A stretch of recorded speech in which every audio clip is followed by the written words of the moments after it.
Donc c'est la première étape que vous connaissez peut-être probablement sous le terme de cétogénèse. C'est ce qu'on essaye d'obtenir quand on fait un régime cétogène thérapeutique. La mitochondrie, certes, elle va mettre un petit temps pour produire de l'énergie parce qu'elle a mis en place tout un système extrêmement perfectionné de recyclage de toutes les étapes. Donc elle fabrique quasiment aucun radicaux libre. C'est le carburant le plus propre, le plus efficace, à haut rendement énergétique, génial. Vous passez sur du sucre. Là c'est la catastrophe en termes inflammatoires, en termes de stress oxydant, et ça doit rester une voie de l'urgence, de l'extrême urgence. Elle est repassée d'un cerveau comme ça à comme ça, ce qui va lui éviter d'aller consulter mon mari dans 10 ans pour qu'il lui annonce le diagnostic d'une maladie neurodégénérative, puisque, pour votre information, on l'appelle aussi diabète de type 3. Vous allez peut-être trouver ça fou, bon ça tombe bien, on est en psychiatrie, nous on aime ça la folie.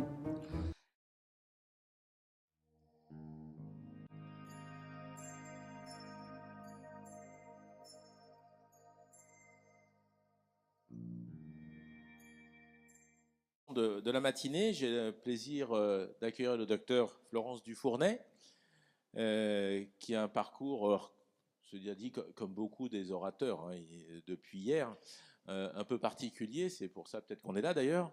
On se pose des questions, on est atypique. Florence a commencé par être sage-femme pour devenir ensuite médecin et même psychiatre. Donc voilà. Puis comme ça lui suffisait pas comme parcours, elle a décidé de développer de la psychiatrie métabolique. Alors, je ne vais pas vous définir ce que c'est, puisqu'elle va vous le détailler. On est vraiment très heureux de pouvoir comprendre et surtout apprendre et comment tu pratiques cette psychiatrie métabolique, parce que le cerveau, évidemment, c'est nos émotions, etc. Mais ça reste aussi, Philippe va pas me contredire, de la chimie et de la physique. Et moi j'ai quelques amis psychiatres qui soignent les dépressions uniquement par des compléments alimentaires et autres, et pas seulement par de la psychothérapie, voilà. Donc ça c'est moi ce que j'en comprends et ce que j'en connais, mais maintenant on va découvrir beaucoup plus avec Florence. Je te laisse la parole et on peut l'applaudir déjà.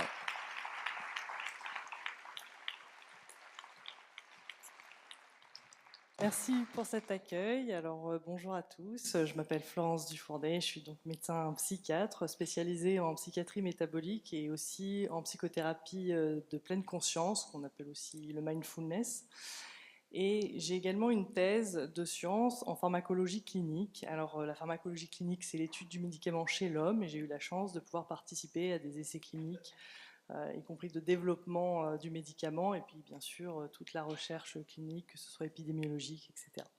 Et aujourd'hui, j'ai le plaisir de vous parler de ce que je fais, la psychiatrie métabolique. Alors je voudrais remercier les membres de ce congrès de m'avoir invité à vous parler de cette spécialité qui est assez nouvelle, on va dire. Enfin, vous verrez pas tant que ça en fait. Et la psychiatrie métabolique, je viens vous en parler parce que c'est une autre façon d'aborder les maladies mentales, les maladies psychiatriques, et finalement toutes les maladies, presque toutes les maladies psychiatriques, en abordant l'optimisation du métabolisme. Donc là, est-ce que je suis en train de délirer ? Est-ce que vraiment on peut trouver un point commun à toutes les maladies psychiatriques ? Bon, ce serait un comble pour un psychiatre de délirer, mais voyons, je vais commencer par vous parler de deux histoires. Deux histoires, on commence par Martha. Martha, 32 ans, quand elle vient me consulter, elle vient me voir parce qu'elle souhaite arrêter son antidépresseur qu'elle a déjà depuis plusieurs années, le Zoloft. Donc du coup, on reprend son histoire ensemble. Martha, en fait, rencontre la psychiatrie déjà dès sa plus tendre enfance, hein, en maternelle. Les maîtres, déjà, alertent les parents de Martha en lui disant qu'ils la trouvent bizarre. Bizarre surtout au niveau du comportement. Elle a tendance à faire des gestes répétitifs d'alignement qui ont l'air un petit peu obsessionnels. Et puis surtout, elle favorise ça au détriment des interactions avec les autres. Donc, il consulte un spécialiste, et ce premier spécialiste pose le diagnostic de trouble obsessionnel compulsif, TOC.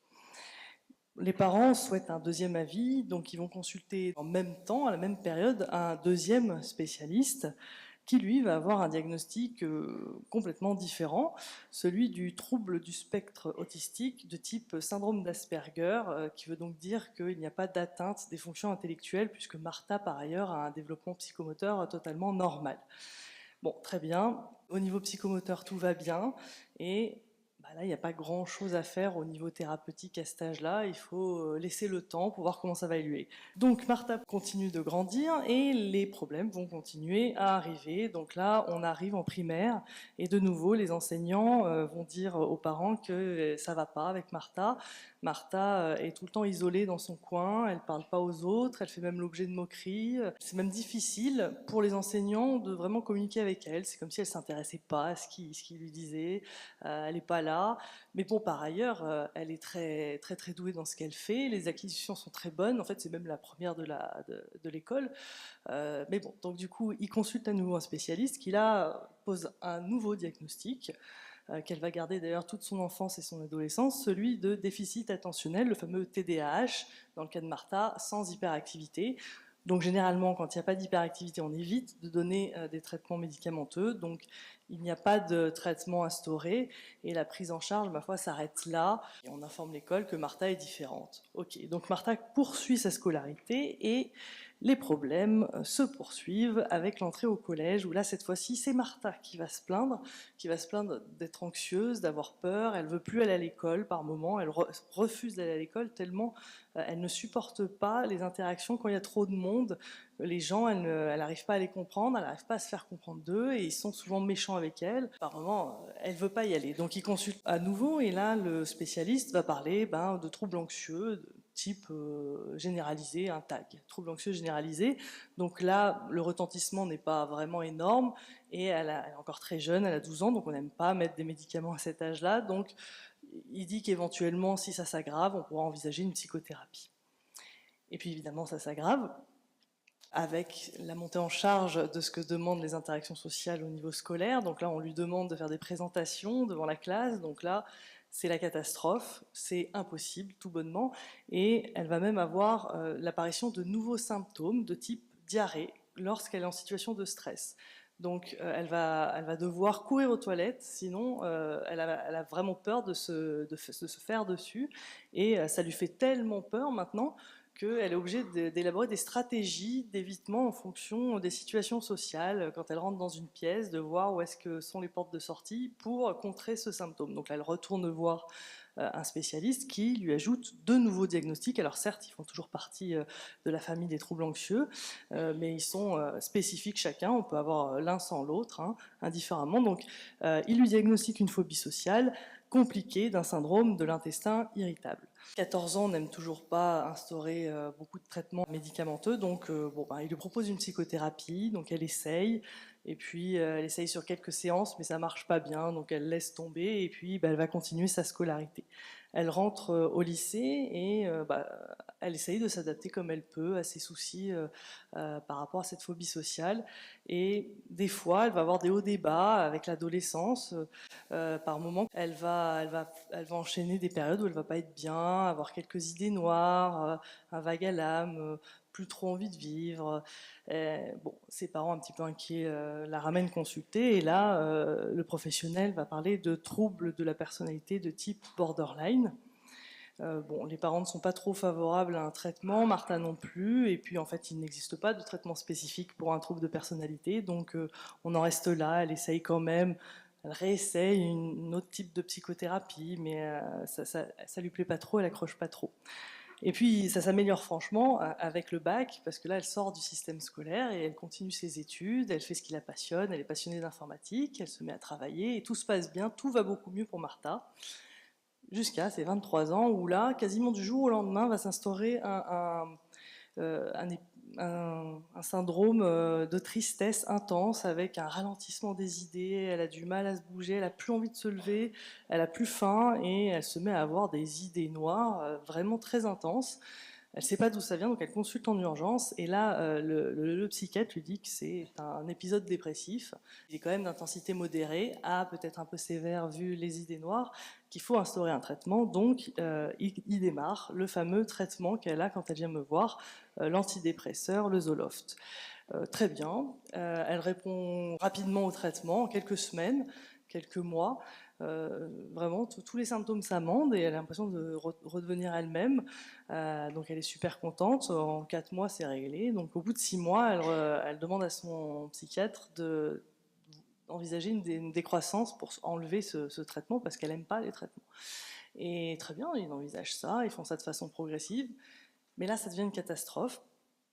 Elle fait beaucoup de symptômes de sevrage et puis surtout tout revient en flèche, les idées noires, la tristesse, et elle est presque traumatisée par cette rechute. L'arrêt du traitement était pourtant très progressif. Évidemment, ils remettent en urgence le traitement et ils ne le touchent plus. Elle ne veut plus le toucher et elle a peur de l'enlever. Il se passe 2 ans et elle a trop peur de l'enlever, elle veut plus le toucher, elle a trop peur que ça revienne. Donc là, son psychiatre, au bout de 2 ans, lui dit écoute, on change de catégorie, t'es plus dans une dépression classique, parce que le cours normal d'une dépression, c'est quand même d'être spontanément résolutif, en général en 1 an maximum, avec ou sans traitement d'ailleurs, psychiatrique. Et là, ça fait 2 ans, t'as pas de symptômes, certes, mais on peut pas enlever le traitement, sinon ça repart. Donc là, on part maintenant sur un diagnostic de dépression résistante. Et puis les années passent et Martha se met à redévelopper certains symptômes résiduels de la dépression. Alors c'est pas aussi fort que le premier épisode, c'est pas du tout brutal comme elle l'a eu, mais c'est de la fatigue, de la tristesse, du vague à l'âme, pas trop d'envie, des fois elle mange moins, et puis c'est par période, c'est pas tout le temps, c'est par période. Donc là, à 30 ans, son psychiatre lui dit d'accord, c'est plus une dépression résistante, maintenant c'est une dépression qui est non seulement résistante parce qu'on n'arrive pas à arrêter le traitement, mais en plus qui est chronique parce que tu as des symptômes résiduels. Donc elle est là, la dépression. Donc elle n'est pas très satisfaite du diagnostic, donc elle va consulter un autre psychiatre. Et là, cet autre psychiatre, il a un diagnostic différent. Il dit non, mais ça, c'est un trouble bipolaire de type dysthymique avec ses fluctuations. Voilà, donc si on reprend au total l'histoire de Martha, qui n'a que 32 ans, Martha illustre tout à fait le fait qu'une même personne, au même moment, peut avoir des diagnostics différents, voire complètement différents. Il illustre aussi très bien le fait qu'une même personne au cours du temps peut avoir de très nombreux diagnostics. Le cas de Martha, je vais l'appeler la patiente aux 10 diagnostics. Pour moi, elle illustre très bien une crise qu'on rencontre en psychiatrie, que j'appelle la crise de la nosographie. La nosographie, c'est quoi? C'est la description et la classification méthodique des maladies. Donc comment on va diagnostiquer telle maladie qu'elle a eue, et notamment parmi ces 11. L'histoire de Martha ne s'arrête pas là, mais je la garde pour la fin, pour son évolution. Il y a une deuxième crise pour moi en psychiatrie qui est très bien illustrée par Catherine, qui a 54 ans et qui, lorsqu'elle vient me voir en consultation, elle vient me voir pour une dépression persistante. Donc on reprend son histoire et là, l'histoire est quand même diamétralement opposée à celle de Martha. Déjà, Catherine n'a aucune histoire médicale ou psychiatrique notable avant l'âge de 45 ans. Tout va bien, en théorie. On ne retrouve rien, aucune hospitalisation, tout va bien. Et puis le début aussi est vraiment différent par rapport à Martha. C'est un début progressif, insidieux, ça commence par une fatigue le matin au réveil, ses nuits ne sont pas réparatrices, elle commence à avoir des difficultés au travail, c'est par période de concentration, d'attention. Elle commence à avoir une lassitude au travail, elle qui pourtant aimait bien son travail, elle le trouve moins intéressant, et puis ça va même envahir sa vie privée, elle a moins d'envie sur les choses qui la passionnaient avant, là elle a moins envie de les faire, elle a plus trop goût à tout ça, c'est un espèce de magma qui est dans la fatigue, et puis elle se met à avoir des ruminations aussi au coucher, elle qui avant dormait très très bien, n'avait pas de soucis pour dormir, là elle se met à avoir des ruminations sur des choses, ma foi, assez banales parfois, et du coup, elle met du temps à s'endormir. Donc elle se décide pour la première fois de sa vie à aller consulter et le spécialiste lui dit qu'elle a un épisode dépressif. Donc il lui instaure un traitement, une association assez classique, un antidépresseur Prozac, et en association avec le Xanax, un anxiolytique pour faire diminuer l'anxiété. Donc que se passe-t-il? Bof, pas trop de changements, elle voit pas trop de grandes différences, elle a toujours beaucoup de fatigue. Alors oui, l'anxiété a un petit peu diminué, mais quand même, elle garde ses ruminations le soir et elle peut même parfois mettre 30 minutes, 1 heure à s'endormir, alors qu'avant, ça ne lui arrivait jamais. Donc à 3 mois, le psychiatre décide de changer d'antidépresseur, il reste toujours dans la même famille des IRS, il lui met du Deroxate, il lui garde bien sûr l'anxiolytique, et puis comme elle a ses soucis de sommeil, il lui ajoute un hypnotique, l'Imovan. Donc que se passe-t-il avec ce traitement? Eh bien, déjà, elle commence à prendre un petit peu de poids, 2 kilos, très bien. Mais surtout, elle qui était déjà fatiguée le matin au réveil, là, elle est fracassée. Là, elle a l'impression qu'elle ne décolle pas. Elle arrive au boulot, elle émerge, il est midi. Donc ça commence à poser sérieusement problème. Elle commence à avoir des réflexions de la part de son patron, de son équipe. Elle qui a toujours été quelqu'un de travailleur, elle n'aime pas du tout cette situation. L'anxiété commence à monter au travail jusqu'à un point, ça monte progressivement et puis elle a toujours tous ces symptômes du début qui restent. Donc ça devient non supportable et donc à ce moment-là, 3 mois plus tard, son psychiatre la met en arrêt de travail et va changer, toujours en restant dans les IRS, mais cette fois-ci pour agir sur les récepteurs de la noradrénaline, l'Effexor. Il garde bien sûr tous les autres traitements qu'il y avait avant, donc il y a juste le Deroxate qui change pour l'Effexor. Alors qu'est-ce qui se passe ? Du coup, ça va mieux, elle est à la maison, elle a moins de troubles de la concentration et de l'attention, du coup, elle a l'impression de pouvoir retrouver de l'énergie. Elle continue à prendre un peu de poids, 3 kilos, c'est pas un peu, c'est quand même un certain poids. Et puis, elle se dit, c'est génial, au bout de 2-3 mois d'arrêt de travail, je vais peut-être quand même pouvoir reprendre le travail, parce que c'est important pour elle, son travail. Donc elle reprend le travail et là c'est la catastrophe, c'est-à-dire que l'arrêt de travail masquait ses troubles de la concentration et de l'attention et là ça a amplifié, là elle n'arrive plus à rien faire, elle n'arrive plus à se concentrer, donc tout revient plus fort, elle se reprend des remarques de la part de ses chefs, de ses collègues et elle supporte pas, elle est quasiment en burn-out. Et donc, à ce moment-là, le psychiatre décide d'ajouter un nouveau médicament. Donc, il lui rajoute un thymorégulateur. Là, on est dans une autre famille. Il lui met du Dépakote. Bon, elle qui pensait que c'était la cata avant, là, elle se rend compte qu'en fait, c'était rien par rapport à ce que elle ressent, puisque là, elle prend en l'espace de quelques semaines 6 kilos, comme ça, gratuit. Elle est toujours aussi fatiguée, ça ne change rien sur ses symptômes. Et surtout, elle se rend compte qu'elle ne peut pas avoir le même rythme de travail.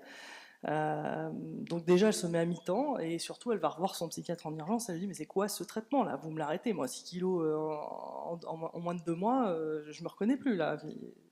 Merci. Donc, on arrête le Dépakote et on fait un switch, c'est mieux, pour un autre antidépresseur. Il y a beaucoup de psychiatres qui font ça, qui est d'une autre famille que les IRS. Donc là, il met un tricyclique. Là, c'est la grosse Bertha. C'était des anciens antidépresseurs.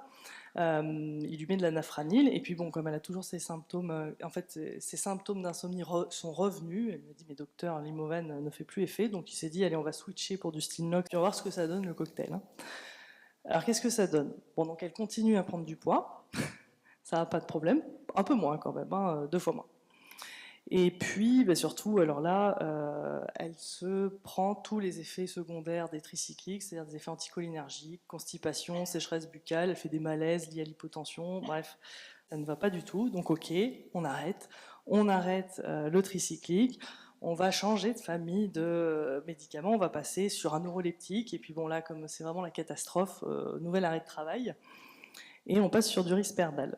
Et puis il faut la faire dormir, là, parce que du coup, ça devient problématique. Donc oui, Catherine est contente, elle peut enfin dormir, mais elle continue à prendre du poids.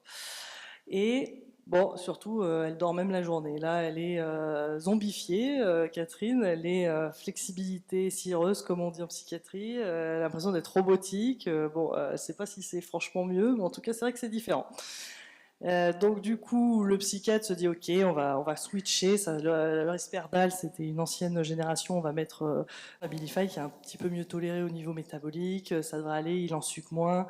Et oui, c'est vrai qu'elle voit la différence. Elle est moins ensuquée. Ça y est, elle est plus en mode zombie.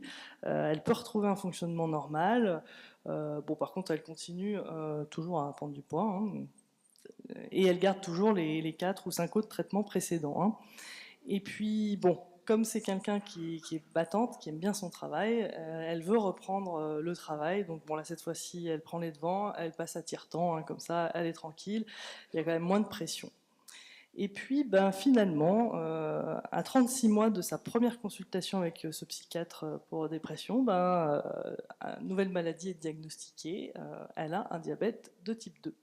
Donc, en plus de sa dépression. Au total, Catherine, qui est un cas qui est en apparence assez opposé au premier cas dont je vous ai parlé, puisque un seul diagnostic qui va la suivre pendant les 9 ans de la prise en charge, on ne va pas déroger de ce diagnostic. Une histoire clinique qui commence à l'âge de 45 ans a priori, pas d'historique avant, et puis surtout une prise en charge thérapeutique complètement différente avec 10 molécules testées, et au passage une prise de poids en 3 ans de 19 kg et Donc, je vais appeler cette patiente la patiente au 10 traitements plus le syndrome métabolique, ça c'est le bonus. Et cette patiente illustre bien pour moi la crise que l'on rencontre en psychiatrie, mais pas que dans ce domaine-là, d'ailleurs dans d'autres spécialités médicales, que j'appelle la crise de la thérapie. Je fais une dernière petite image avant de rentrer dans le vif du sujet de la psychiatrie métabolique. Alors là, c'est pas Catherine, hein, c'est des hommes, mais pour vous montrer ce que peut faire le syndrome métabolique, puisque en fait, c'est quand même assez préoccupant. Je pense que vous en avez peut-être entendu parler. C'est quelque chose qui augmente. Et dans cette salle, peut-être que certaines personnes se sont vues entendre dire par leur médecin qu'ils commençaient à avoir un syndrome métabolique.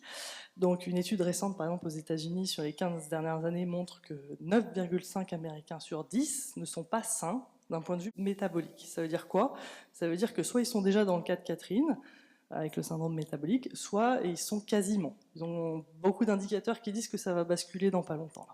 Et qu'est-ce que ça implique, ce diagnostic de syndrome métabolique? Et bien, quand on vous fait une imagerie de type PET scan, donc c'est une imagerie où on va marquer de façon radioactive le glucose pour voir où est-ce qu'il est consommé par les organes. Et l'organe le plus consommateur de glucose en dehors des cancers, c'est le cerveau. Et alors là, on voit bien à gauche, voilà, ça c'est le PET scan de quelqu'un de normal, et ça fixe aussi dans les voies urinaires, c'est pour calculer le temps d'élimination du médicament. Donc on voit que là, le cerveau, waouh, il consomme tout le glucose, il n'y a pas de problème, même si le glucose n'est pas le substrat préférentiel de la cellule, on va le voir par la suite. Là, en tout cas, quand il y en a, il le mange. Et qu'est-ce qui se passe quand on a un syndrome métabolique? Vous pouvez voir que là, le cerveau est totalement éteint. Totalement éteint, ça veut dire que c'est un cerveau qui souffre, c'est un cerveau qui souffre beaucoup. Donc le syndrome métabolique, ça a beaucoup de conséquences et ça va venir aggraver un problème qui déjà était présent au niveau du cerveau. Je ferme la petite parenthèse et pour résumer donc cette mise en bouche sur la psychiatrie métabolique, si on résume, on a Martha, 10 diagnostics d'un côté, Catherine, la patiente aux 10 traitements. Donc la question que je me pose et que je vous pose, serait-il possible que la patiente au dit diagnostic, que tout semble opposé à la patiente au dit traitement, ait finalement un point commun? Dit autrement, serait-il possible que finalement n'importe quel symptôme psychiatrique soit finalement simplement l'expression d'une souffrance cérébrale qui traduirait un problème commun? Vous allez peut-être trouver ça fou. Bon, ça tombe bien, on est en psychiatrie, nous on aime ça la folie. Et cette folie, je vais l'appeler, si ça marche, la crise métabolique. Voilà, donc c'est de ça dont on va parler sur la suite de la présentation, la crise métabolique. D'ailleurs, je vois qu'il faut que je me dépêche, là, parce que j'ai un peu traîné sur les cas cliniques. Donc, j'espère que vous avez pris suffisamment de café pendant la pause, parce que là, on va rentrer un petit peu dans le mécanisme énergétique des cellules, donc ça peut piquer. Mais rassurez-vous, j'ai essayé d'introduire un petit peu de comparatif, d'analogie. Donc, pour vous décrire comment fonctionne le métabolisme d'une cellule, j'ai voulu prendre l'analogie avec une voiture. Et une voiture, on va dire, pour caricaturer, il y a 3 dimensions qui vont lui permettre de bien fonctionner. La première qui s'affiche, c'est le carburant. Évidemment, pas de carburant dans le réservoir, votre voiture ne risque pas d'avancer. Bon, au niveau cellulaire, c'est pareil. Et le carburant, bon, on va appeler ça de l'énergie pour l'instant, mais vous inquiétez pas, on va rentrer dans le détail. La deuxième dimension qui va vous permettre de faire fonctionner votre voiture, ça va être la pédale d'accélérateur, et puis accessoirement la pédale de frein. Mais vous avez beau avoir du carburant dans votre réservoir, si vous appuyez pas sur la pédale d'accélérateur, votre voiture ne va jamais avancer. Donc ça, au niveau de la cellule, ça va se représenter par nos hormones. Toutes nos hormones, et moi, celle qui m'intéresse le plus, on va dire, c'est les hormones stéroïdiennes, thyroïdiennes, et l'insuline aussi. Voilà. Donc, troisième dimension, ça va être l'entretien de votre moteur qui va passer par vérifier que vous avez un bon niveau d'huile pour pas serrer le moteur, pour bien qu'il fonctionne. Ça, c'est pas du carburant, c'est des petits trucs à côté qui vont aider au bon fonctionnement. Et maintenant, la cellule, c'est pareil, on va avoir besoin de vitamines et de minéraux.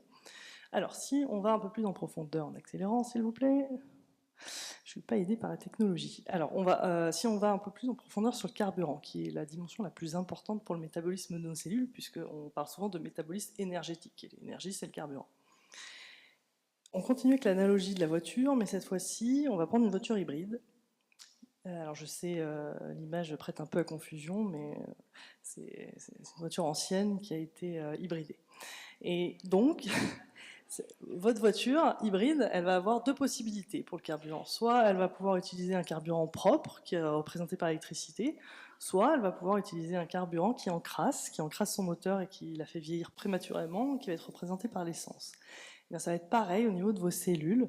La cellule a deux types de carburants principaux.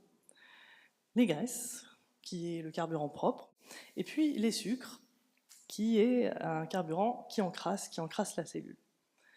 Donc le carburant propre des graisses, en quoi il pourrait agir au niveau du métabolisme en termes de disponibilité, comment on va se servir de ce carburant, quelles sont nos réserves de ce carburant, c'est-à-dire en dehors des repas, hein, on n'est pas tout le temps en train de manger heureusement, mais en dehors des repas, il y a nos cellules, toutes les cellules de notre organisme doivent fonctionner, donc elles doivent avoir de l'énergie. Donc il faut qu'elles aillent puiser dans des réserves, nos réserves dans le corps, donc où se situent nos réserves en fonction du carburant. Et enfin, oh là, un peu vite.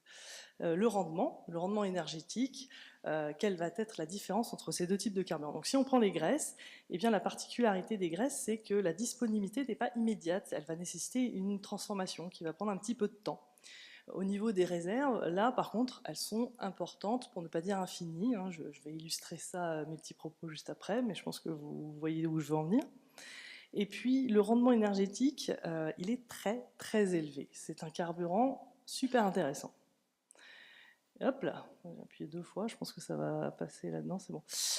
A contrario, les sucres, c'est un carburant qui, par rapport aux graisses, peut être immédiatement disponible. En revanche, ces réserves, elles sont tellement faibles, on va le voir que, en fait, on ne peut pas compter dessus sans un apport exogène.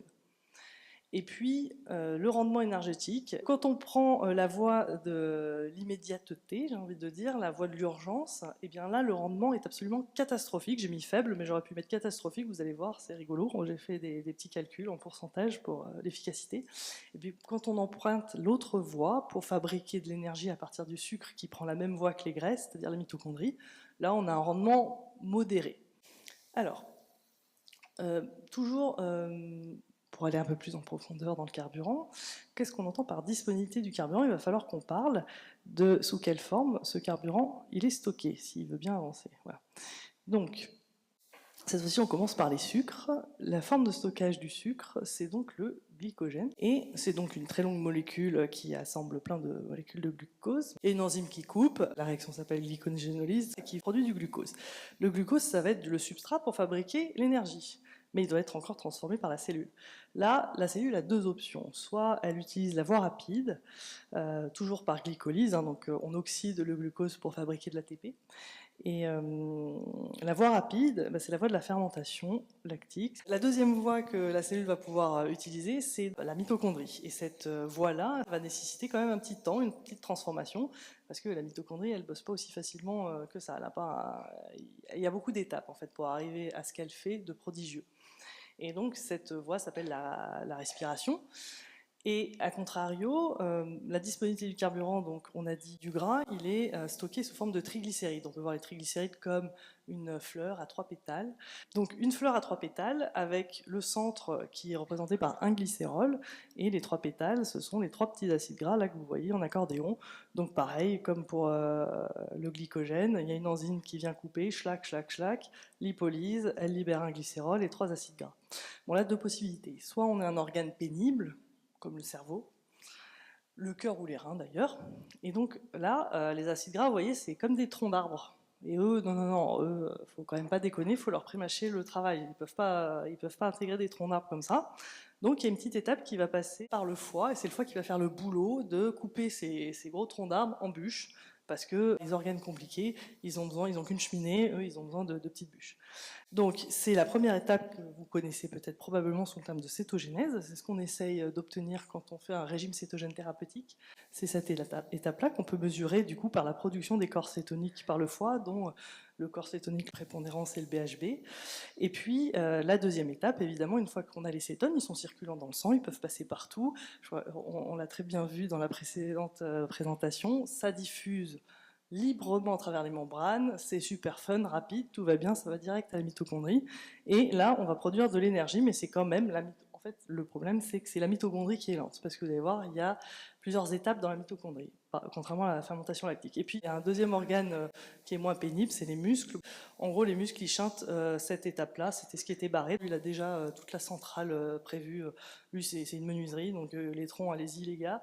Moi, je vous les coupe en bûchettes, c'est parfait. En plus, il a ses propres réserves de triglycérides. Alors, elles sont faibles, mais il n'a pas besoin de les capter dans le sang, donc lui, il est autonome. Donc, on peut avancer. Ah oui, toxicité du carburant, voilà. Parfait, stop. Donc, pour revenir sur la toxicité du carburant, quand je parlais de propre versus qui encrasse, eh bien, en fait, la mitochondrie, certes, elle va mettre un petit temps pour produire de l'énergie, mais parce qu'elle a mis en place tout un système extrêmement perfectionné de recyclage de toutes les étapes. Donc, elle fabrique quasiment aucun radicaux libres. C'est le carburant le plus propre, le plus efficace, à haut rendement énergétique. Génial. Vous passez sur du sucre. Le sucre qui a ses deux voies. Si vous prenez la voie identique au corps cétonique, c'est la mitochondrie. Et là déjà, on est dans un carburant qui encrasse et qui fabrique beaucoup de radicaux libres. Il n'est pas très adapté en fait. Et on va voir qu'il a un plus faible rendement. Si vous utilisez la voie de la fermentation lactique, bon, là c'est la catastrophe en termes inflammatoires, en termes de stress oxydant, et ça doit rester une voie de l'urgence, de l'extrême urgence. C'est d'où, voilà, c'est la voie du fight or flight. C'est pas tous les jours qu'on a un tigre à dents de sabre qui veut nous faire la peau. Donc c'est à ce moment-là qu'on déstocke, on a notre glycogène pour pouvoir avoir une contractilité plus forte et aller plus vite. En termes de réserve, je vous disais, on n'a pas de réserve de glycogène et c'est tout le problème. Donc bon, je vous passe un petit peu les muscles, parce que les muscles, ils gardent tout ça pour eux. Hein. Ils sont là pour nous sauver s'il y a un tigre, hein, donc eux, ils sont là pour nous faire courir. Et donc l'autre zone de stockage, on va dire la seule dont on peut parler, parce qu'il n'y a que le foie qui va pouvoir nourrir les autres organes, toutes les autres cellules du corps que les muscles, sur les stocks de glycogène. Et les réserves du foie sont très faibles, c'est 100 grammes de glycogène.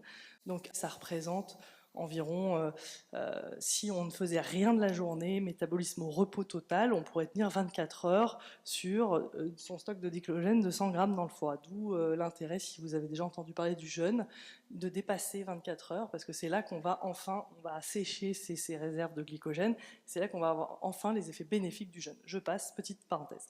Du côté de nos réserves du gras, donc tout le monde connaît les célèbres adipocytes qui ne semblent pas avoir de limite de stockage. Mais il n'y a pas qu'eux d'ailleurs qui peuvent stocker des triglycérides. Donc on a dit la forme de stockage chez les triglycérides dans les adipocytes. Et là, ça paraît infini. Je vous ai mis une échelle de grandeur pour juste vous montrer à quel point on peut faire peur. Bon, prenons un individu qui n'est pas en surpoids, on va dire 1m75, 70 kg.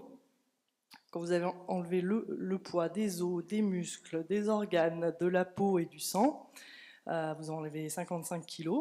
Et tout le reste, c'est déjà du gras. Donc ça fait 15 kg. Et après, tout le poids supplémentaire qu'il va prendre, peut-être il va prendre un microscopique bout de muscle, mais c'est pas toujours le cas d'ailleurs. Hein. Des fois, c'est les personnes obèses qui sont le plus dénutries et le plus sarcopéniques en fait.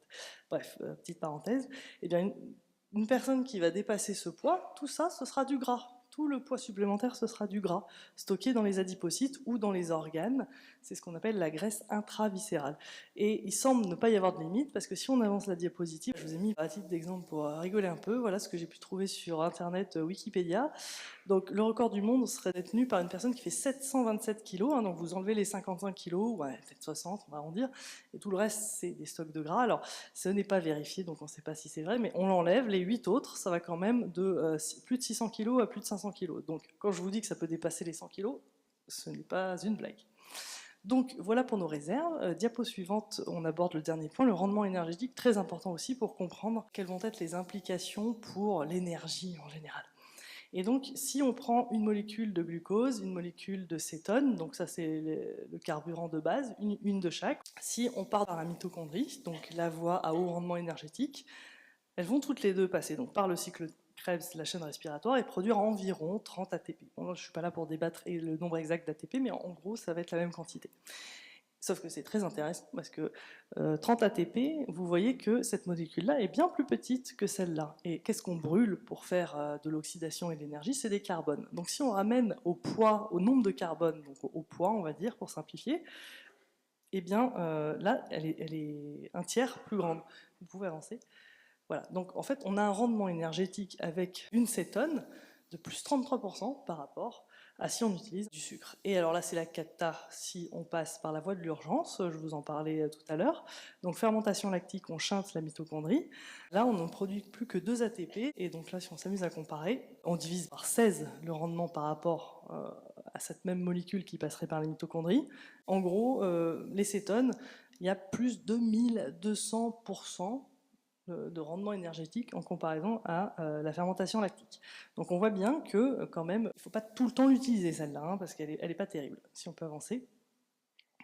Et puis voilà, là j'intègre par rapport à ce que je vous disais sur le syndrome métabolique, on va avoir aussi une petite donnée à prendre en compte, c'est que lorsque l'on sécrète de l'insuline en quantité suffisante, parce qu'on a toujours une sécrétion basale minimale, hein, toutes les hormones sont nécessaires à la vie, elles sont vitales, mais on va dire que dès qu'on passe le seuil, qu'on a trop de sucre, eh bien l'insuline va bloquer cette voie-là de fabrication d'énergie. En fait, elle va tout simplement aussi bloquer le déstockage. Donc à partir du moment où vous sécrétez de l'insuline, vous bloquez le déstockage et vous n'avez plus accès à cette voie-là. Voilà, c'est fini. Donc après, vous êtes dans cette voie-là et vous choisissez entre ça et ça, on peut avancer. Maintenant, on va voir la pédale d'accélérateur, mais ça allait beaucoup plus vite, hein, parce que c'était le carburant le plus important. Donc, j'ai pris 2 exemples, hein, si j'ai le temps de faire les deux. Donc, les hormones stéroïdiennes, aldostérone, cortisol, progestérone, elle est où elle est là, testostérone, oestradiol, elles sont importantes, autant chez l'homme que chez la femme, pas dans des quantités identiques évidemment, mais elles sont tout autant importantes. La femme doit avoir de la testostérone et l'homme doit avoir certains taux de progestérone, oestrogène, mais pas trop non plus. Eh bien, le précurseur commun de ces hormones, c'est la prégnénolone. La prégnénolone, très bien, c'est un précurseur hormonal qui nécessite d'avoir un substrat. Diapo suivante. Le substrat, il porte le nom de cette famille, qui sont les hormones stéroïdes. Donc c'est un stérol, c'était le stérol le plus important dans le règne animal, et c'est le cholestérol. Donc le cholestérol est à la base de la fabrication de toutes ces hormones stéroïdiennes, d'où leur nom. Pour rappel, le cholestérol, 1/4 proviendra de l'alimentation et 3/4 sera fabriqué par le corps via des acides gras saturés. Donc les graisses saturées, c'est l'animal, hein, viande rouge, bien grasse et tout ça, le truc qu'on n'a plus trop le droit de manger. Et cholestérol, pareil. Donc, diapo suivante, pas de cholestérol, là vous êtes sûr, pas d'accélérateur, on est plutôt en train d'appuyer sur le frein. Si on prend l'exemple des hormones thyroïdiennes, ça va être un petit peu pareil. Les hormones thyroïdiennes, pour les fabriquer, il va falloir des substrats, c'est ma dernière ligne dont je vous parlais, l'huile du moteur. L'huile du moteur, figurez-vous qu'il n'y en a pas que besoin dans le moteur, il y en a aussi besoin sur la pédale. Si vous ne mettez pas d'huile, la pédale elle est grippée, vous n'arrivez pas à avancer. C'est un peu ça l'idée.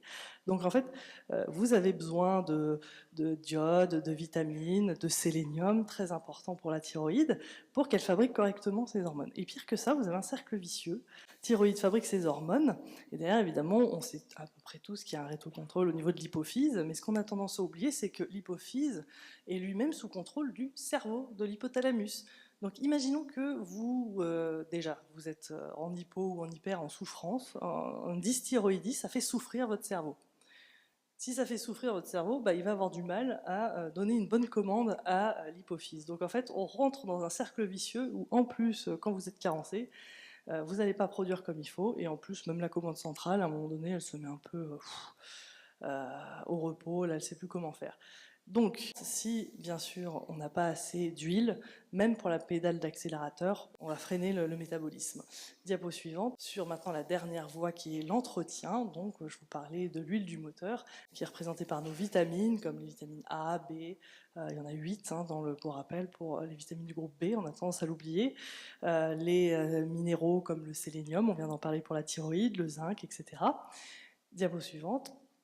Alors, les vitamines sont essentielles aussi pour la mitochondrie, parce que la mitochondrie, c'est une technologie absolument magique, magnifique, impressionnante, et cette machinerie, elle a besoin, pour être aussi efficace, aussi propre, recycler tout ça et avoir un rendement énergétique important, elle a besoin d'énormément d'aide, et cette aide va être représentée par les vitamines. Là, nous abordons un sujet, diapo suivante, un sujet un petit peu épineux, aujourd'hui, parce que quand on recherche les vitamines, où est-ce qu'on trouve les vitamines Là, j'ai fait une recherche internet, vitamines. On obtient très fréquemment ce genre de rosace. Voilà. Donc, voilà, toutes nos vitamines et minéraux seraient essentiellement trouvés dans les végétaux. Là, je ne vois nulle part l'intervention de produits animaux. J'entends par produits animaux une partie de l'animal, hein, c'est-à-dire un bout de viande, un bout de gras, un abat, tout ce que vous voulez. Mais si vous voulez, les produits laitiers sont une troisième catégorie d'aliments, surtout en psychiatrie métabolique et en médecine métabolique en général. Ce ne sont ni des végétaux, ce sont ni des produits végétaux, ni des produits animaux, c'est entre les deux. Et d'ailleurs, ils posent problème pour d'autres raisons au niveau inflammatoire. Donc là, on est bien. Donc, pour apporter toutes ces vitamines et ces minéraux, tout viendrait du monde végétal. Et là, diapo suivante, voilà, je mets mon petit warning. Alors, je ne suis pas là pour faire débat sur le régime végétarien, végétalien. Mon objectif, c'est d'aider les gens, et c'est d'aider aussi avec une réflexion évolutionniste. Donc quand on se base sur une réflexion évolutionniste, que ça plaise ou que ça plaise pas, tous les paléo-anthropologues sont formels. Homo sapiens, hein, depuis 300 000 ans, notre patrimoine génétique n'a quasiment pas bougé. Hein, les grandes mutations génétiques, il y en a eu quelques petites avec la lactase, mais c'est rien à l'échelle de ça. Les anthropologues sont formels. Homo sapiens, c'est un carnivore obligatoire, virgule, omnivore facultatif. Et à une époque, on était même plus carnivore que la hyène. Et tout ça pour vous dire que l'évolution a sélectionné le genre humain, parce que là je vous parle d'Homo sapiens 300 000 ans, mais en fait ça fait des millions d'années hein, que le genre humain il existe, et ça fait des millions d'années qu'il a été sélectionné comme ça. Il a été sélectionné pour manger la base principale, et obligatoire pour survivre, à long terme j'entends, c'est des produits animaux. Donc aujourd'hui, quand on fait passer le message que bah, non, c'est tabou, de toute façon on n'a plus le droit de parler de la viande, hein. Vous avez vu aujourd'hui, à une époque c'était plutôt ah t'es végétarien, waouh, mais c'est quoi ce truc? Là aujourd'hui c'est quoi? Tu manges de la viande rouge? Mais t'es fou? Mais bon. Donc du coup, diapo suivante. Là, j'aborde un problème qui est méconnu, et y compris de la plupart des médecins ou des thérapeutes, quels qu'ils soient, c'est qu'il y a vitamines et vitamines. Et en gros, nous, notre métabolisme, on est fait pour avoir des vitamines qui proviennent des produits animaux, directement. Et c'est pas les mêmes, même si on veut bien vous le faire croire, que celles qui proviennent des végétaux. Alors le tableau est un peu complexe, mais c'était juste pour illustrer. Mais en gros déjà, première idée reçue, il n'y a pas toujours l'équivalent au niveau végétal. Alors tout le monde connaît le problème de la B12 et des gens qui sont végétariens stricts, donc s'ils ne prennent pas de la B12, ça se passe très mal assez rapidement, ça ils le savent, et de façon irréversible. Mais est-ce que les gens savent que c'est pareil pour quand même bon nombre de vitamines, comme la vitamine K2, qu'on a découvert finalement assez récemment. Attention, la K2 MK4, c'est les champignons, il y a de la MK7, c'est celle qu'on vous vend d'ailleurs qui est pas chère. Parce qu'il suffit de faire des levures, là, des réactions, et puis c'est facile à fabriquer, donc on vous la vend, c'est parfait, mais elle ne nous sert à rien à nous. Quoi d'autre comme vitamine? La vitamine D3, voilà, on n'a pas d'équivalent, donc la vitamine D2 évidemment existe au niveau végétal, mais elle est juste 26 fois moins efficace, et quand bien même est-ce qu'elle est transformée, parce que là, la D3 n'existe pas, celle qui est efficace pour nous. Il y en a une autre encore. La vitamine A, mais la véritable, hein, celle qui est utilisable par nous, c'est-à-dire le rétinol. Hein, le bêta-carotène, vous l'oubliez, c'est végétal et elle nécessite une activation. Donc ça, c'est le premier point. Il n'y a pas tout le temps des équivalences dans les vitamines végétales, premièrement. Deuxièmement, la plupart des vitamines végétales sont inactives pour nous. Donc, à part deux exceptions, donc j'en parle tout de suite, comme ça on arrête d'en parler, la vitamine C et la vitamine E, bon bah très bien, ça tombe bien, on en mange des caisses, il y en a même qui supplémentent, qui font des méga doses, et en plus c'est toxique. Bon, soit ça c'est encore, je ferme la parenthèse, mais en gros, toutes les autres sont des formes inactives qu'il va falloir activer. Diapo suivante, merci. Et donc ça, c'est quand mon mari se prend l'idée de faire de la biochimie, là, qu'il a du temps, c'est son dada, voilà, donc il fait ce genre de schéma. Et en fait, un petit exemple simple, la B6, on bouffe des caisses de pyridoxine, hein, tout le monde adore supplémenter en B6 pyridoxine. Oui, sauf que le problème, c'est que ça va nécessiter de la B2 à fond les ballons, enfin une forme active de la B2. On va cramer nos stocks de B2 et il se trouve qu'on a déjà plus du tout de B2 parce que la B2 comme la B3, où est-ce qu'on les trouve? Dans les abats. Et aujourd'hui, je connais plus grand monde qui mange des abats. Hein. Oui, bon alors si vous voulez en savoir plus, voilà, on a fait des vidéos YouTube à destination des patients pour expliquer tout ça, pour que ça aille plus vite en consultation. On avance. Donc voilà, pas de vitamines, pas de mitochondries. Là, on avance. Juste un mot, en gros, le problème, c'est que on est dans une crise énergétique, l'effet Warburg, quand vous n'avez plus d'huile dans le moteur. Vous avez serré votre moteur, la mitochondrie, c'est fini. Donc l'effet Warburg a été initialement découvert dans le cancer, mais là, en fait, on a pu montrer, et c'est Laurent Schwartz, un cancérologue français avec toute son équipe qui a montré ça, qu'on le trouve partout, dans toutes les cellules du corps, à partir du moment où la mitochondrie est plus efficace. On avance. Une forme de psychiatrie métabolique qui est bien connue, qui devient très populaire depuis quelques années, c'est le régime cétogène thérapeutique, qui en fait n'a rien de novateur, hein, puisque pour rappel, il a été codifié, inventé dans les années 1920 par deux médecins de la Mayo Clinic aux États-Unis, dans le cadre de l'épilepsie réfractaire. Donc en fait, on a plus de 100 ans, c'est là où je veux dire, c'est qu'on a plus de 100 ans de recul. Hein, donc quand on nous parle, oui, le dernier régime à la mode, non, pas au niveau thérapeutique. Donc, le docteur Georgia Ede vient de publier en début d'année ce magnifique livre, Change Your Diet, Change Your Mind, que je vous conseille. En gros, pour les non-anglophones, vous changez ce que vous mangez, vous pouvez changer votre esprit. À Toulouse, on a le docteur Danan, qui est tout près finalement, qui a fait une magnifique étude avec justement le docteur Georgia Ede sur l'efficacité du régime cétogène thérapeutique dans les cas cliniques psychiatriques résistants. Mais voilà, on s'arrête à une dimension du métabolisme. Avec mon mari, on essaye d'intégrer les 3 dimensions. Les 3 dimensions, je vous ai dit, le carburant, l'accélérateur et l'huile du moteur. Et ça nécessite un bilan métabolique personnalisé. Donc on va faire prise de sang, urinaire et parfois fécale, ça va dépendre des gens, et on va aller regarder toutes les carences, hein, des 8 vitamines du groupe B par exemple, hein, qui sont un peu oubliées. Alors il y en a une qui n'est jamais faite en France, mais c'est un détail.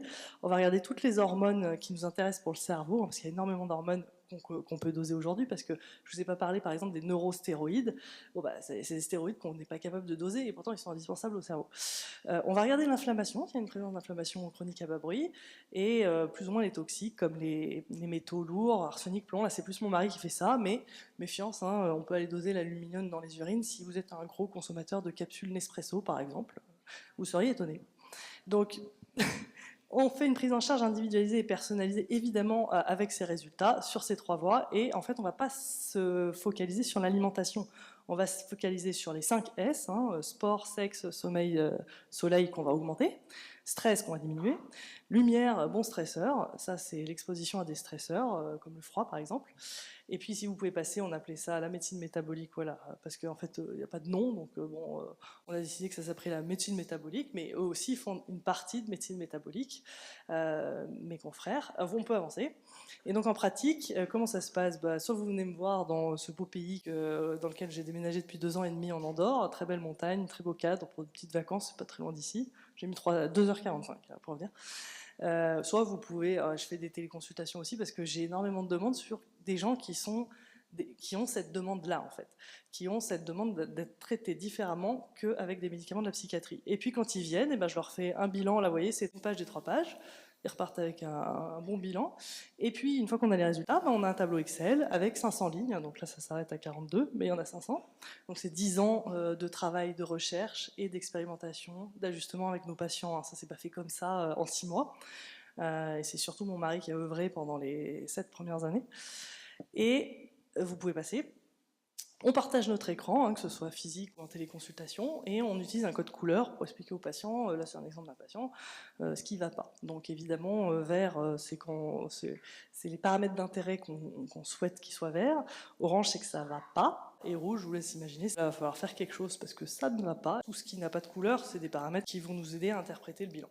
Et donc, on explique aux patients, on explique comment ça marche. Mais comme les consultations, alors maintenant on fait quasiment 2 heures de consultation, pour une consultation, on a modifié nos prises en charge pour l'adapter, mais on n'a jamais le temps d'aborder tout ça. Donc on fait en parallèle une playlist pour que les gens puissent préparer la téléconsultation et ou la travailler après pour qu'ils abordent tout ce qui ne va pas aujourd'hui dans notre société, qu'on ne nous dit pas sur le cholestérol, parce que là, en gros, la prise en charge est un petit peu opposée au mainstream. C'est-à-dire que si votre cerveau, ce n'est pas compliqué, il a quand même la moitié de son poids si on enlève de l'eau, ça reste des graisses, et un tiers, il y a du cholestérol. Donc vous supprimez le cholestérol, votre cerveau ne va pas très bien fonctionner. On va être obligé de conclure. Voilà, mais je crois que c'est la dernière. Bon, parfait. Alors passez tout, parce que quand même, vous avez peut-être envie de savoir qu'elles sont devenues. Oui, c'est ça la question que je posais. Voilà. Alors, passez tout, parce que comme ça, on les voit toutes les deux d'un coup. Stop, comme ça, les gens peuvent lire. Donc Martin, en fait, du coup, on lui a diagnostiqué avec l'analyse métabolique un leaky gut, c'est un syndrome de l'intestin perméable et une inflammation chronique à bas bruit. Évidemment, beaucoup de carences, ça, tous mes patients. Il n'y a aucun patient jusqu'à présent qui a fait cette analyse qui était sain au niveau des vitamines, donc ce petit message, voilà. Et puis on lui a diagnostiqué aussi un trouble neurodéveloppemental, là c'est un petit peu plus spécialisé. J'ai la chance d'avoir un mari neurologue qui est spécialisé dans le neurodéveloppement et les maladies, les démences. Juste par une simple IRM, hein, on a pu voir des symptômes, mais il faut savoir l'analyser, l'IRM, et savoir demander quelle coupe. On a pu avoir des symptômes qui expliquaient un de ces 10 diagnostics, et notamment le syndrome d'Asperger. Pourquoi est-il différent? Ça ne changera pas la suite, mais il y a des gens à qui ça fait du bien de savoir pourquoi ils sont différents. Parce que le cerveau ne s'est pas développé de la même façon. C'est pas grave, mais au moins psychologiquement, ça aide beaucoup de personnes. Et puis surtout, elle était venue me voir, elle voulait faire un régime cétogène thérapeutique pour virer son antidépresseur. Donc, qu'est-ce qui s'est passé en moins de 3 mois? Elle n'avait plus aucun symptôme de leaky gut. Donc, pour rappel, c'était sa diarrhée, le fameux syndrome de l'intestin irritable, qui, soi-disant, est un diagnostic psychiatrique. Moi, depuis que je fais ces analyses-là, il n'y a aucun syndrome de l'intestin irritable qui est normal d'un point de vue digestif. Donc, je me questionne sur l'existence propre de ce diagnostic psychiatrique. Elle est beaucoup moins anxieuse, elle a un regard d'énergie, et surtout, on a arrêté son antidépresseur grâce simplement à un relais par l'alimentation. Super intéressant quand même. Par contre, on monitorait pour aller voir son BHB, juste comme le font les diabétiques. On prend une goutte en glycémie capillaire et on peut aller voir le taux de BHD, comme ça on était sûr qu'elle était en zone thérapeutique. Et du côté de Catherine, il y avait un peu plus de travail. On lui a diagnostiqué de multiples blocages métaboliques et un début de thyroïdite d'Hashimoto, que certains médecins appelleraient infraclinique. Bon, nous, pour nos normes à nous, on n'a pas les mêmes normes. Déjà, la thyroïde, elle allait pas bien, et surtout, elle avait des anticorps au plafond. Ils appellent ça infraclinique, comme ça, on n'y touche pas. Bien sûr, des carences. J'ai tout de suite arrêté les traitements qui étaient le plus diaboliques pour le syndrome métabolique. De toute façon, ils ne fonctionnaient pas, hein, donc elle n'a pas vu grande différence. J'ai pas tout arrêté, évidemment, d'un coup. On a entrepris une prise en charge de type régime cétogène thérapeutique plus jeûne intermittent. Donc là, elle était bien motivée. Et là, notre critère de jugement, c'était pas tant les cétones, c'était son tour de taille. Donc c'est pas compliqué, hein, quand vous faites fonctionner la cétogénèse, le corps il tape dans le gras, hein, donc il n'y a pas de problème. On n'a même pas besoin de la mettre trop en hypocalorique, le patient ou la patiente. Ça, vous perdez du poids très rapidement, et elle a renversé son diabète en moins de 3 mois, en perdant 10 kilos, la dernière d'apo. Je vous dis juste que grâce à ce qu'elle a fait, Catherine, elle est repassée d'un cerveau comme ça à comme ça, ce qui va lui éviter d'aller consulter mon mari dans 10 ans pour qu'il lui annonce le diagnostic d'une maladie neurodégénérative, puisque, pour votre information, on l'appelle aussi diabète de type 3. Voilà. Merci beaucoup, c'était absolument passionnant.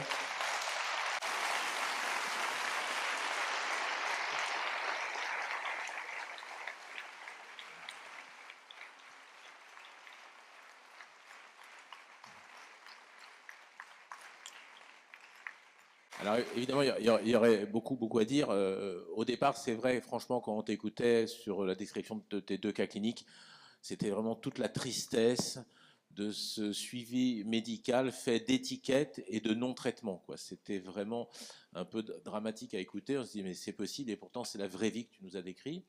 Et puis derrière, évidemment, ce chemin passionnant dans le métabolisme, parce que voilà, moi c'est des choses que je fais aussi depuis longtemps. Tu vas me dire si je me trompe, mais il y a des études qui ont montré que les gens qui avaient un cholestérol trop bas faisaient plus de dépression et de suicide. Oui, oui, et surtout beaucoup plus de démence. Voilà. Ouais. Réhabilitation, effectivement, d'une alimentation diversifiée, y compris carnée. Bon, ça ne veut pas dire qu'il faut jeter les végétaux. D'ailleurs, dans le régime cétogène, on peut garder des végétaux. On a aussi, tu le sais certainement, dans la région toulousaine, une des diététiciennes les plus spécialisées dans le régime cétogène, qui est Magali Valkovitz, qui a écrit des livres, alors qui elle s'est beaucoup plus intéressée au cancer, puisque son dernier livre est sur cancer et régime cétogène. C'est encore un autre domaine, mais finalement tout ça se recoupe. D'ailleurs, le cholestérol et le cancer, ça se recoupe aussi. Et c'est pas étonnant, puisque on l'a dit, la membrane cellulaire, c'est le cerveau de la cellule. Hein, et cette membrane cellulaire, Philippe l'a bien expliqué, avec cette double couche lipophile et hydrophile. Et au milieu de tout ça, ces molécules de cholestérol qui sont des stabilisants de membrane. Et la dépression est expliquée biochimiquement, enfin, tu vois, moi c'est ce que j'ai compris, entre autres par justement la fluidité de la membrane. Et le cancer, c'est aussi une maladie liée à la membrane, puisqu'on perd ce qu'on appelle l'inhibition de contact dans le cancer. Quand les cellules sont entourées de cellules, elles arrêtent de se développer. Ça s'appelle l'inhibition de contact. Et en fait, le cancer, c'est entre autres, c'est pas seulement ça bien sûr, une perte de cette inhibition de contact où une cellule qui est entourée de cellules continue à se développer. Et c'est lié à une altération de la membrane. Et entre autres, c'est lié à la carence en cholestérol. Alors c'est intéressant ce que tu dis parce que justement dans le cancer, j'ai pas eu le temps d'en parler, mais l'effet Warburg, c'est la cellule cancéreuse qui va mettre en off la mitochondrie. Oui. Mais il se trouve que en fait, ouais, l'effet Warburg, on peut le retrouver quand les cellules n'ont plus le choix, c'est-à-dire qu'elles n'ont plus de mitochondrie fonctionnelle, et bien elles sont obligées de passer par la voie de l'acide lactique, et ça me permet de vous dire qu'il y a une petite mise en garde, c'est-à-dire que le régime cétogène est extrêmement efficace, mais il y a un mais, et je pense qu'il y a des contre-indications médicales relatives, et notamment pour les gens qui sont tellement carencés qu'en fait la mitochondrie ne fonctionne pas. Parce que les gens qui sont dans ce cas de figure-là, du coup, la seule façon pour la cellule de fonctionner, c'est l'acide lactique. Donc du jour au lendemain, vous lui donnez plus de sucre, vous lui dites bah, tu passes ma vieille par la mitochondrie, puisqu'on l'a vu, en fait, le gras ne peut passer que par les mitochondries, il ne peut pas être oxydé par fermentation. Non. Niet. Donc du coup, eh ben, on a potentiellement des gens, et ça on le retrouve sur les réseaux sociaux, on l'a nous en témoignage de patients en téléconsultation, qui s'aggravent, mais de la folie quand ils passent en régime cétogène. Les gens les plus motivés qui arrivent d'emblée à avoir une cétogenèse élevée, ils se mettent à perdre leurs cheveux par poignée, les symptômes psychiatriques sont hyper aggravés, confusion, sommeil, enfin tout s'aggrave, et en fait on voit qu'on est obligé de repasser par une case où on corrige les carences. Le docteur Georgia Ide, elle fait tout par la nutrition, et donc du coup elle est plus sévère que moi, parce qu'elle a un protocole où l'alimentation c'est strict. Le paléo, elle a sa définition du paléo, et elle va aller jusqu'au keto, qui est plutôt carni, et du carni strict, et elle remonte comme ça. Moi je pense qu'il y a une façon plus facile, c'est de supplémenter, déjà d'aller voir ce qui ne va pas, de supplémenter, et puis d'adapter en fonction des gens aussi, parce que comme tu le dis, moi je ne refuse pas de traiter les gens qui sont végétariens, c'est un choix de vie, je le respecte, j'ai rien à dire là-dessus. Moi, je veux simplement aider les gens. Donc, les gens qui le choisiraient par choix de vie, par tout ce qu'on veut, et ben, dans ce cas-là, moi, ce qui me convient pour les suivre, c'est seulement qu'ils acceptent de comprendre que c'est pas bon pour eux, qu'ils sont en train de se faire souffrir, et que c'est pas moi, avec mes petits compléments, qui va faire que leur vie sera normale. Donc, c'est un choix de vie. Je le respecte. C'est un petit peu comme un alcoolique ou quelqu'un qui est dépendant à une drogue. C'est pas parce qu'il est dépendant qu'il veut pas arrêter, qu'il sait que c'est mauvais, que ça va le tuer, qu'il n'a pas le droit d'avoir des soins et un soutien. On est un peu dans le même. Oui, tout à fait. Ça me fait toujours penser qu'on a.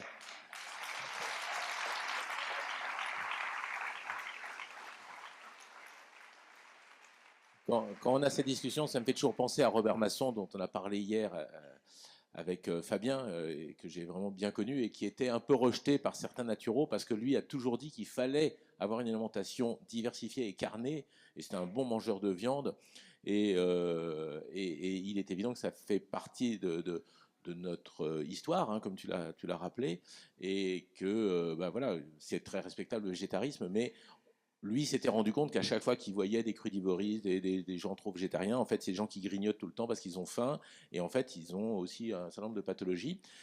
Par contre, c'est important, je crois, ce que tu dis sur les risques d'effets secondaires du régime cétogène, et moi, tu me diras ce que tu en penses, mais je dis à mes patients, le régime cétogène, c'est un régime déséquilibré pour des gens malades.